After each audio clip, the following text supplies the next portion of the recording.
Hi guys, welcome back. It's Monday morning, another Monday. If this is your first time here, thanks for watching. I'm Nathan and I try and show you a little bit behind the scenes of what I do in these videos.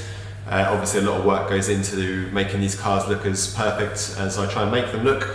And yeah, this tries to just show you some of that work. If you're a return viewer, thanks for coming back. Hope you've enjoyed the previous videos.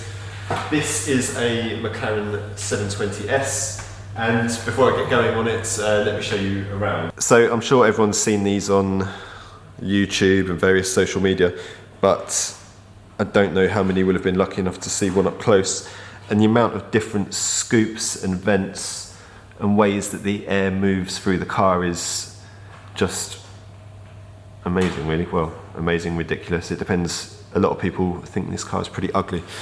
Don't know where I stand on that at the moment, but all the different little, so you're gonna have to use an hybrid to get in here, probably the mini pad to get through that section, and then the bigger one on the face of the wing. The door is more like a wing, so a lot more hybrid work on the inside of that door section. All the way the air travels through the car. I think it was on last week's Top Gear, Richard Hammond was saying it's notable that it hasn't got the big side. Normally on like a 488 or a 911 turbo you'd have a big air intake here. This has got it hidden away down inside here.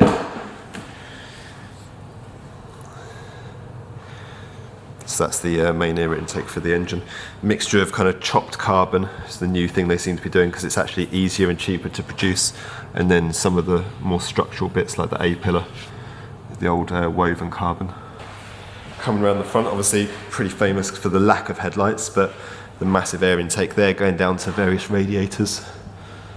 The front's actually coated in PPF on this car, so not as much correction to do, but it still needs a bit of a brightening up prior to the coatings going on. Wheels are coming off as well for coatings on the inside and some deep cleaning on the arches. And some of the defects, let's have a look. So there's some hologramming. There we go, some DA sanding haze on the little edge of the panel there. It's going to be tricky to try and get the hybrid down in there. There we go, with the sun match out you can actually see the marks better. Nice little cluster of sanding marks there. Kind of some random little pigtails again from sanding at the factory. Holograms, I don't know if you can see those, but there's faint holograms on like every panel there on that top section of the door. That's all going to be the hybrid, I think. Lower down on the door, again, holograms and the odd little pigtail. Holograms. All across there. So it's basically everywhere on this black panel. Okay, it's a bit dirty from where I didn't dry it down properly, but you can see underneath the smears there, the holograms dancing around again. So a fair bit to do on this. I know it looks like a small car, and yeah, the front end's got PPF on it, but I think with the complexity of these panels, it's still going to take quite a while to polish. Right, I've got an osteopath appointment now to try and sort my shoulder out, and then I'll be back this afternoon to get cracking with the polishing.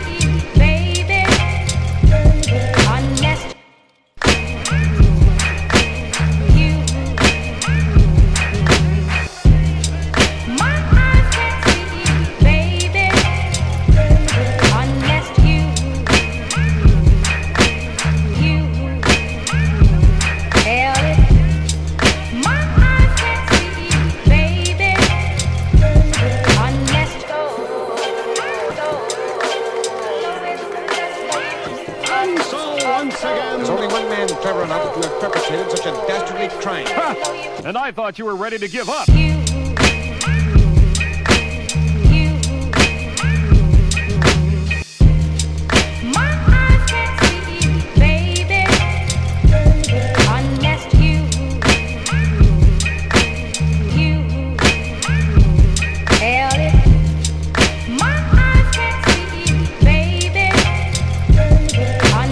Brock.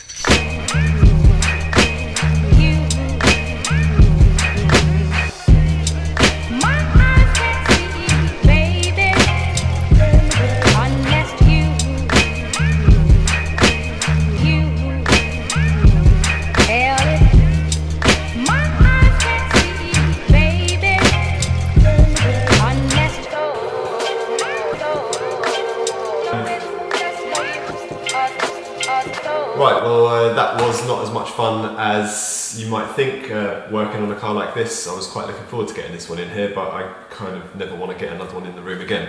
So many curvy bits to the panels, it's one of the more difficult cars to polish. Would have been completely lost without the Roops hybrid and the pads that I've shown you before from Pristine Detail. So they make the Maguire's cutting pads and cut them into, well, they don't make them, Maguire's make them, but they buy them and cut them into these custom sizes. So you've got the tiny little one, this kind of medium sized one that fits onto this head on the Roops, and then this one that goes onto the little mini polisher that I use. And without those, the panels were just so curvy that the bigger pads, they weren't rotating properly, they just kind of stooled back and forth. So it's been everywhere with the Roop heads and the polisher, being able to get it down like right inside that door section, obviously holding the head so you don't knock it against the car, but around the mirror areas, kind of even down on this section here, the Mini was just too big to really get into a lot of those places. So yeah, without these bits, I would have been completely stuck.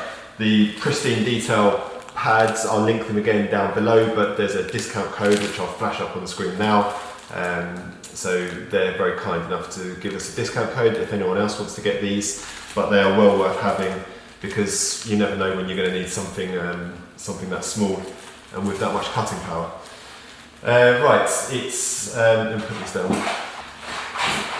It's Wednesday evening and the whole car is polished, loads of water spots as well, all around. Let me show you that. Going round all in here with, because this has all got film on it, so it's not so much polishing, but just all by hand with a cloth, trying to get all inside all these tiny little sections, up underneath, up in the little vents, lots of water spots from where it had previously been washed and then not dried down properly. Also around the back, up all under the lights, under the split, this little kind of engine cover section, underside of the spoiler as well was really water spotted. So it's been a lot more work than I expected, which is why I'm running a little bit behind. Gonna hopefully get the wheels off now, put the coatings on those, and then leave the car until tomorrow and put the final paint coatings on tomorrow. Thank you as always for the likes and comments on the previous videos. If you're new to this channel, head back and look at the old vlogs. This is number 21 now, I think. I want to have a quick look back at what I've done previously. I've shown various bits of machine polishing, washing cars. Haven't shown so much washing cars in the last few vlogs because it's been freezing outside, and setting up the camera, kind of doing bits to camera, that's just all extra time outside, and when it's that cold I just want to get out and in as quickly as possible. So as soon as the weather starts to warm up, probably take some more shots outside. Still want to do an overall wash video to show like the safe way to wash a car, because once it's corrected and polished and then sealed like this, it's pretty easy to keep it in good condition. You just need a fairly structured wash regime. So I'll show that in one of the future videos. If there's anything else you'd like to see, put it in the comments below, and don't forget to check out @CamsAutoGleam on Instagram and give us a follow there.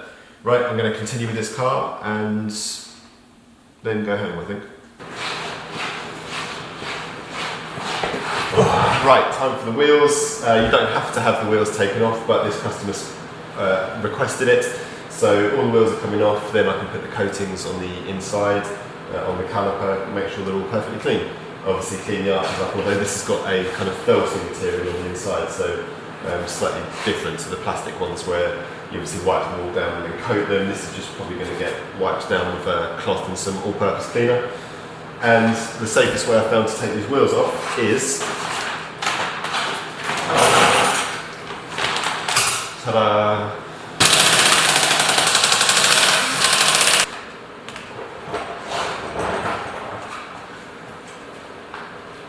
So wheels safely removed without knocking into the brake disc or the caliper at all. First thing to do is give it a wipe down with some all-purpose cleaner. I did give these a wash outside, but just a quick one because I knew that they were going to come off when they were in the booth. And why do we coat the inside of the wheels? Well, even though this car's got ceramic brakes on it, so they don't kick off the same amount of brake dust as a usual steel disc, they're still going to pick up, see how dirty that is, still going to pick up a decent amount of road grime and some brake dust on the inner wheel, and it just makes them a lot easier to clean and keep looking nice. The brake dust and the road grime is going to bond a lot less to the inside of the wheel, meaning it's nice and shiny in there. Right, all-purpose cleaner done. Now just give it a wipe down with some Gtechniq panel wipe before the coating goes on. Make sure the surface is perfectly clean, and then you know the sealant's going to bond properly to the painted surface.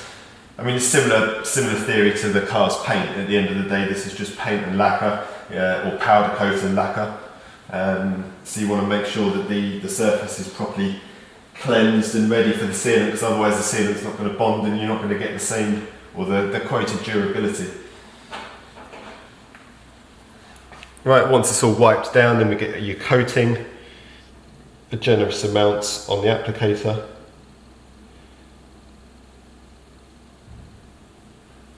And start wiping it around inside the wheel. On the inner barrel, I'll probably do half the barrel at a time and wipe it off. On the spokes, I'll probably do a quarter of the wheel, just because it's a bit more fiddly to wipe off, so you're spending a bit longer and you don't want it to set.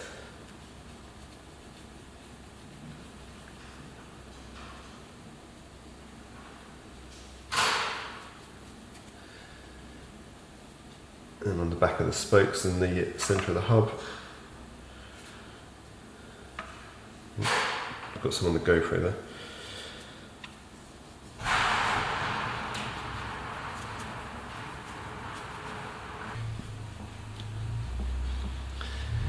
And then you want to choose a cloth that you don't mind throwing away, because once you've buffed this off, you don't want to use this cloth again, because this particular coating crystallises and you will end up scratching your paint if you use it on the paint afterwards. And then, like I've shown before, wiping the tyre down with some panel wipe or degreaser just gets it ready then for the coatings, and you can see all the muck that comes off it, so it's well worth doing this. Otherwise you just end up with kind of black gunky dressing on tyres that then flicks off down the car.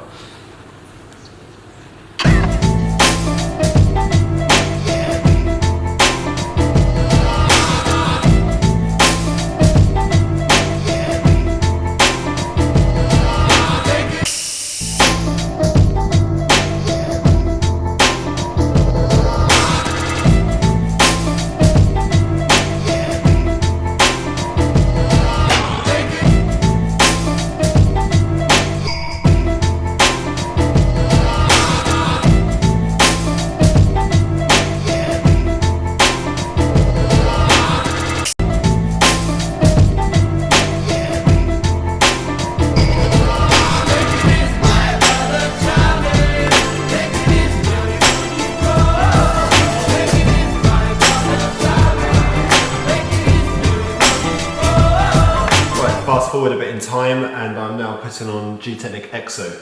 It's already had Crystal Serum Ultra put on. I missed filming that section, just various bits going on, but if you want to see Crystal Serum Ultra being applied, check back a few vlogs, and there's a video of me applying it to a Range Rover Velar.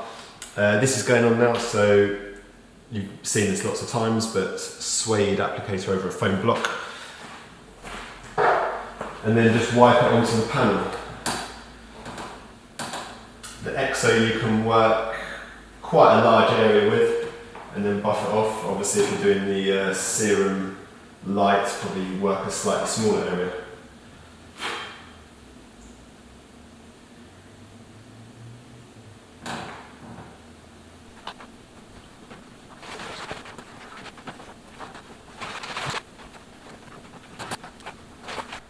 So with the EXO you can kind of work over, I just did the whole top section of that wing down inside this air vent. What's surprised me with how long it's taken is when I was doing the Serum Ultra.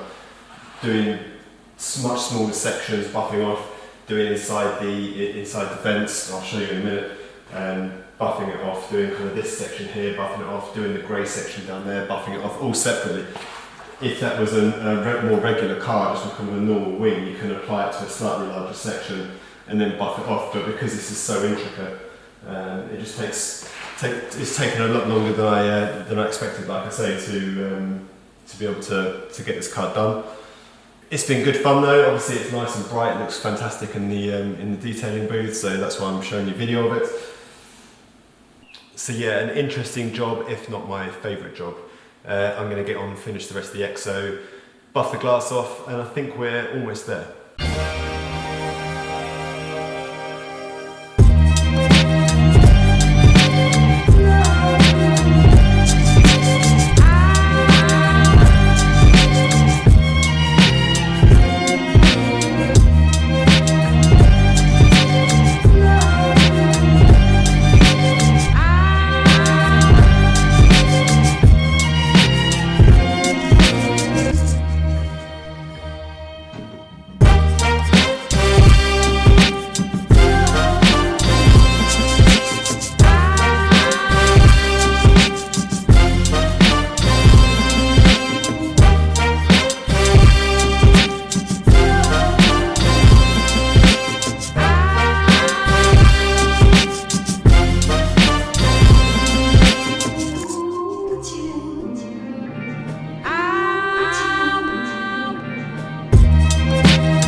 And that's it on the McLaren 720. It's had paint correction, Gtechniq Crystal Serum Ultra, Gtechniq Exo, wheel removal with Gtechniq C5, Gtechniq G1 on the glass, Gtechniq I1 and L1 on the interior, cleaned with I2 beforehand, and it's looking about as good as it's ever going to look, really.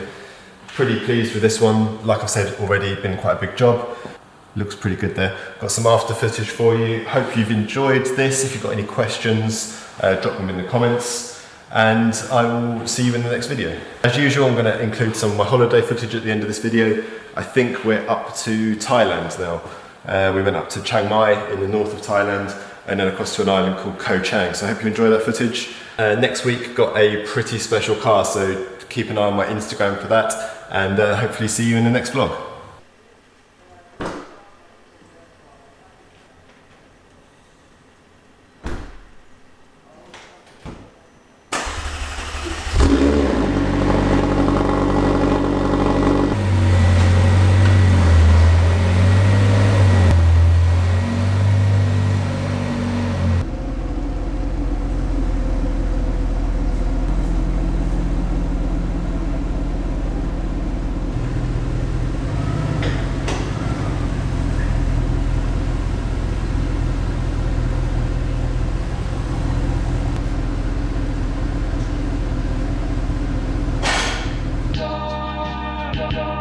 It is repetition which makes for perfection.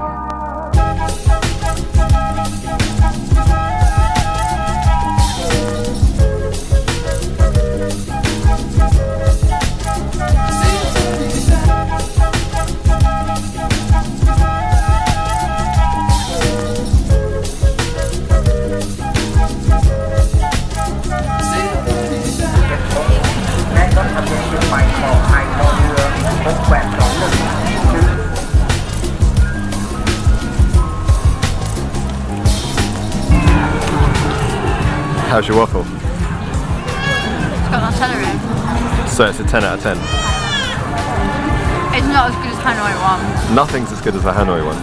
Okay, our new favourite thing on this holiday is waffles, and we've had some good ones, namely in Hanoi, some weird music, and we've had some bad ones in Sihanoukville that had turmeric in it. This one.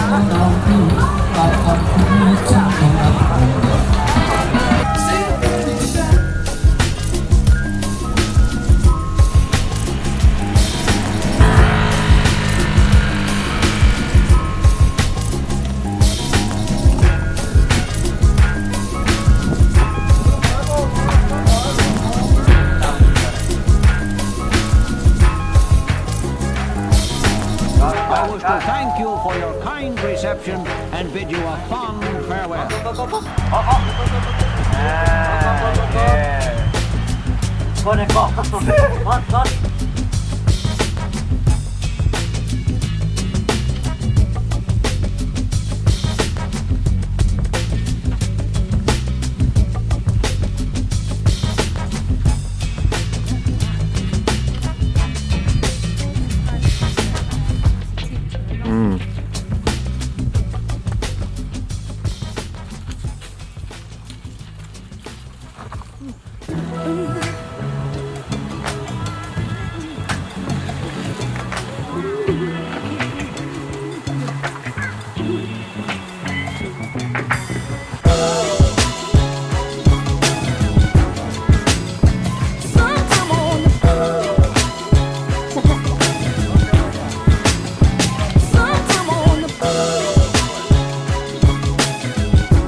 So we're on Chang in northern Thailand, well, northish, near Bangkok anyway.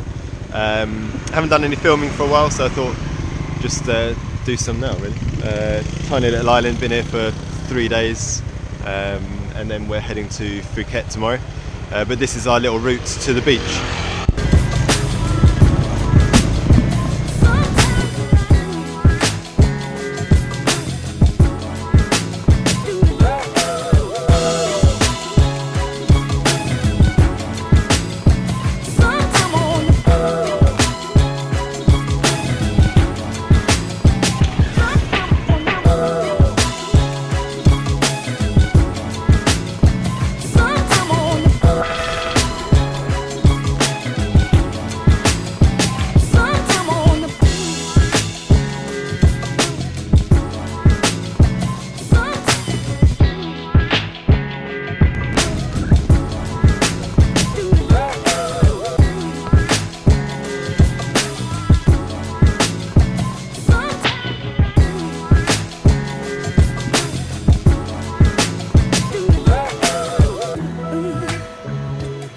And now for that phase of my work that has earned me such names. You're in my laboratory.